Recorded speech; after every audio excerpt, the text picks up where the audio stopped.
Le projet d'appui régional à l'initiative pour l'irrigation au Sahel, Paris, a tenu un atelier interrégional à Thiès qui a réuni les régions de Fatick, Kaolack, Kaffrine, Diourbel et Thiès pour la mise en place d'une plateforme regroupant l'ensemble des acteurs du secteur afin de booster les résultats dans le domaine de l'irrigation. Effectivement, il est question de mettre en place donc des aménagements durables et viables.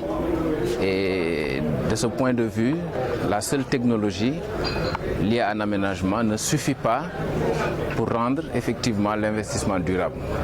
C'est dans ce cadre qu'il a été décidé de mettre en place une plateforme multi-acteurs de gestion des connaissances. Parce que tout le monde sait qu'il y a beaucoup de ressources injectées dans le sous-secteur de l'irrigation, mais les résultats sont encore en deçà des attentes.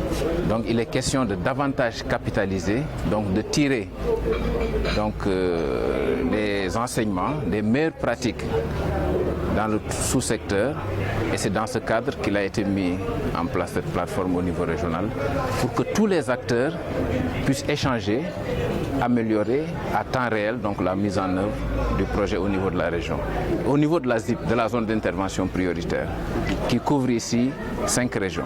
En effet, pour les responsables du Paris, la gestion des connaissances permettra d'identifier les obstacles afin de les contourner pour une meilleure mise en œuvre du projet. Il faut aussi comprendre que les acteurs à la base ont un rôle important en termes de partage de connaissances. Parce que toute la connaissance en fait n'est pas écrite. Donc il est important au niveau de chaque zone d'intervention que les acteurs, les producteurs puissent se réunir pour partager leurs connaissances, pour améliorer la mise en œuvre, en tout cas des aménagements, pour qu'au finish, effectivement, on puisse avoir des investissements durables. Donc c'est un peu le sens de cette gestion d'école du projet.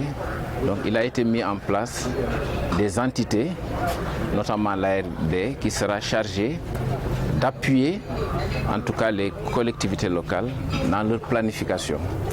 Donc il s'agira, avant d'investir, de s'assurer en tout cas que les ressources en eau sont disponibles en quantité et en qualité pour que l'investissement ne soit pas vain. Le coordonnateur du Paris n'a pas manqué dans son intervention de rappeler les activités qui seront déroulées dans les différentes zones d'intervention. Dans le cadre du Paris, nous avons identifié, puisque c'est un projet régional, nous avons identifié 5 types d'irrigation qui va de l'irrigation individuelle, privée, à la grande irrigation, à l'image de ce qui se fait dans la vallée du fleuve Sénégal.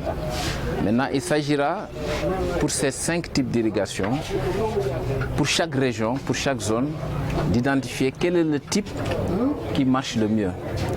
Et une fois on l'aura identifié, il faudra maintenant passer à l'échelle.